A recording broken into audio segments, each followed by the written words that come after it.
భారతదేశానికి ఉత్తరాన హిమాలయ పర్వతాలు, వీటికి మీద కారకోరం పర్వత శ్రేణులు, పశ్చిమ తీరం పొంట పశ్చిమ కనుమలు, తూర్పు తీరం పొంట తూర్పు కనుమలు, వాయువ్యం దిక్కు పోతే ఆరావళి పర్వతాలు, ద్వీపకల్ప పీఠభూమిల వింధ్య సాత్పుర పర్వతాలు ఉంటాయని ఈ స్కూళ్ళల్లో సాంఘిక శాస్త్రం పోయిలో చదువుకున్నాం.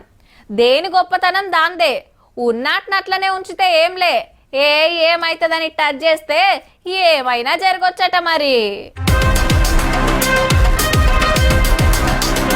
ఆరావళికి పెద్ద ఆపతొచ్చిందబ్బా.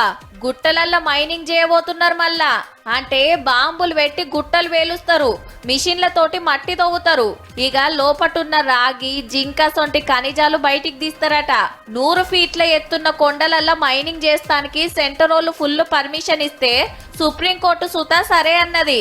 చెల్ గిరేం తరీకా, ఆరావళిని ఆగం చేయొద్దు, ప్రకృతి తోటి పరాష్కం ఆడొద్దు, పచ్చదనం పాడు చేయొద్దు, జీవాల జోలికి పోవద్దని జంగు నడుస్తుందిగా. గుజరాత్ నుంచి షురూ చేస్తే రాజస్థాన్ హర్యానా మీదకెంచి ఢిల్లీ దగ్గర దాకా ఏం తక్కువ 700 కిలోమీటర్లు వరుసుకొని ఉంటాయి. మళ్ళా దేశంలో పాత పర్వతాలు కూడా ఇవ్వే.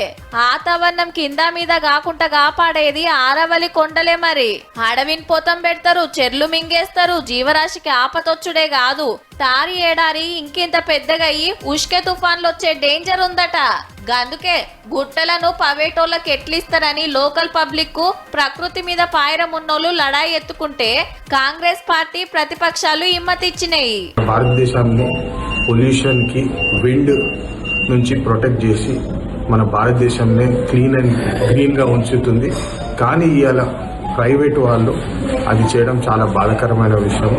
దీన్ని మేము తీవ్రంగా ఖండిస్తున్నాం. సేవ్ ఆరావళి పేరుతోని సోషల్ మీడియాలో పెద్ద ఉద్యమమే నడుస్తుంది.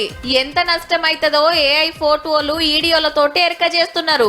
లేలే ముత్తెమంత జాగలనే దవ్వుతారు, ఏం కాదనేది సెంటరోళ్ళ మాట. ఇప్పటికే ఆనాకాలంలో ఎండలు, ఎండాకాలంలో ఆనలు, పొద్దుకు 3 తీర్ల మారుతుంది వాతావరణం.